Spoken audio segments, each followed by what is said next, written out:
ராமேஸ்வரத்தில் இருக்கும் நமது செய்தியாளர் வினோத்திடம் அங்குள்ள மக்களின் கருத்துக்களை பதிவு செய்யும்படி கேட்டுக்கொள்ளலாம். வினோத், தொடர்ந்து சொல்லுங்க, அங்கு நிலை எவ்வாறு இருக்கு? அவருடைய குடும்பத்தினர் எந்த நிலையில இருக்காங்க? அவங்களுடைய வருத்தத்தை எப்படி அவங்க தெரிவிச்சாங்க? லலிதா,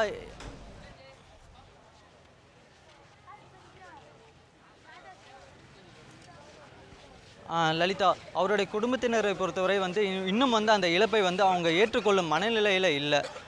அது மட்டும் இல்லாமல் இங்கே இருக்க பகுதி மக்கள் அவரோட குடும்பத்தினருக்கு மிகுந்த ஆறுதலான வார்த்தைகள் சொல்லும்போது அவங்களுக்கு மறைஞ்சது தன்னோட குடும்பத்தை சேர்ந்த ஒருத்தருங்கிற அந்த எண்ணமும் வந்திருக்கு. இங்கே நம்மளோட திரு அப்துல் கலாமோட ரொம்ப நெருங்கி பழகிய திரைப்பட நடிகர் திரு தாமு அவர்கள் இருக்கிறாரு. அவர்கிட்ட இந்த இழப்பை, திரு அப்துல் கலாம் அவரோட இழப்பை பற்றி அவரோட கருத்து என்னன்னு நம்ம கேட்கலாம். வணக்கம் சார். இன்னைக்கு திரு அப்துல் கலாம் அவரோட இழப்பு எந்த அளவுக்கு திரையுலகினரும் சரி, இல்லை அவரோட நெருங்கி பழகினவர்களுக்கும் எந்த அளவு அவரோட இழப்பு?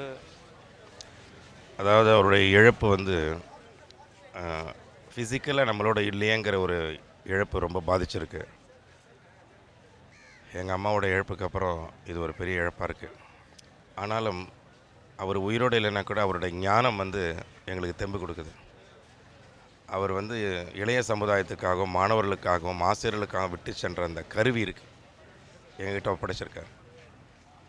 2020க்குள்ளே ஒரு கல்வித்துறையில் ஒரு பொற்காலத்தையும் இளைஞர்களுக்குள்ள ஒரு மிகப்பெரிய மனமாற்றத்தை உருவாக்குவதன் மூலமாக இந்தியா ஒரு வல்லரசு நாடாக்க முடியும். எல்லா துறையிலையும், பொருளாதாரத்துறையிலும், அன்பிலும் நோயில்லாத நாடாக உருவாக்குவதற்கு கடுமையாக உழைச்சார் இந்த 84 வயசுலேயும். இது அவருடைய திடீர் மறைவு தான். ஆனால் அவர் இன்னும் மறைஞ்சிட்டாருங்கிற அது எல்லாமே கனவாகவே இருக்கு. இன்னும் வெளியில் வர முடியல அதிலிருந்து. இருந்தாலும் அவர் எங்ககிட்ட கொடுத்துருக்கிற அந்த பொறுப்பை நாங்கள் தொடர்ந்து 24 மணி நேரம் அதை செய்வோம். எங்களுடைய ஆரோக்கியத்தை பார்த்துக்க சொன்னார். லீட் இண்டியா 2020 நேஷ்னல் மூமெண்ட்டுன்னு சொல்லிட்டு அவருடைய நண்பர் ஆச்சாரியா மூலயமா ஒரு ப்ளஸ் பண்ணி ஒரு மூமெண்ட் கொடுத்தாங்க. இப்போது லேட்டஸ்ட்டாக மேனிஃபெஸ்டோ ஃபார் சேஞ்ச், மாற்றத்திற்கான சாசனம் அப்படின்னு அவரும் அவருடைய சீடர் விஞ்ஞானி பொன்ராஜன் அவர்களும் சேர்ந்து எங்களுக்கு இன்னொரு கருவியை கொடுத்துருக்காங்க. இது ரெண்டும் எடுத்துக்கிட்டு நாங்கள் மாணவர் மத்தியில் போய்கிட்டு இருக்கோம். உடல் ரீதியாக அவர் இல்லைன்னா கூட அவருடைய ஆன்மா ஞான பொக்கிஷமாக இருக்கிறதுனால அவருடைய பயணம் தொடரும்.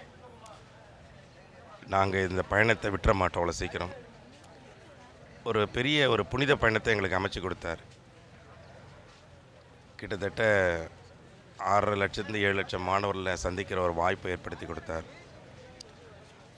8000 ஆசிரியர்கள் மேலே கிட்டத்தட்ட எத்தனையோ தலைமை ஆசிரியர்கள், 2 லட்சம் பெற்றோர்கள். இந்த மாதிரியாக இந்த புனித பயணம் அவரால் தான் செட் பண்ணி தர முடியும். ஒரு சினிமா நடிகராக இருக்கிற ஒரு பெருமையை விட ஒரு மாணவர் சிறப்பு பயிற்சியாளராக அவர் கொடுத்த பொறுப்பு. எங்களுக்கு ஒரு டீம், திரு பொன்ராஜ், இந்த மாதிரி எல்லா துறையிலிருந்தும் எல்லா டிபார்ட்மெண்ட்லேயும் ஒரு நல்ல தலைவர்களை, ஒரு ஞான பொக்கிஷத்தை அவர் ஒப்படைச்சிட்டு போயிருக்கிறது. அவர் இன்னும் வாழ்ந்து கொண்டே இருப்பார் அப்படிங்கிறதுக்கு ஒரு பெரிய சான்று. சார், நீங்கள் அவரை கடைசியாக பார்க்கும் பொழுது அவர் உங்களுக்கு என்ன மாதிரியான அறிவுரைகள் கொடுத்தாரு? அவரோட விஷனை எப்படி முன்னாடி கொண்டு போகணுன்னு ஏதாச்சும் உங்ககிட்ட மேற்கொண்டு ஏதாவது சொன்னாருங்களா அறிவுரை?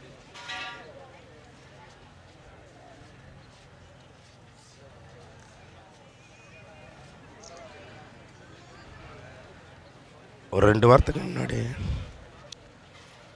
இயற்கை வேளாண் கான்ஃபரன்ஸ் நடந்துச்சு.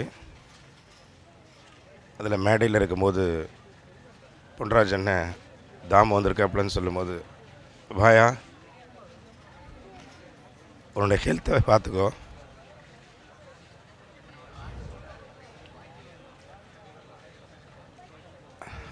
பயணமெல்லாம் எப்படி போயிட்டுருக்கு, என்ன சொல்கிறாங்க பசங்கன்னு கேட்டேன். நிறைய மனமாற்றம் ஏற்படுதுங்கய்யா. குடும்பத்தையும் பாரு, மாணவன் நோக்கிய பயணத்தையும் பாருன்னு ஒரு செகண்டில் சொல்லி முடித்தார். அவர் இல்லைன்னும் போது ஒரு பெரிய துக்கம் இருக்குது.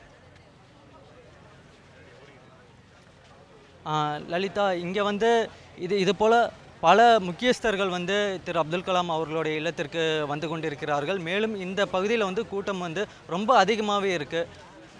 லலிதா.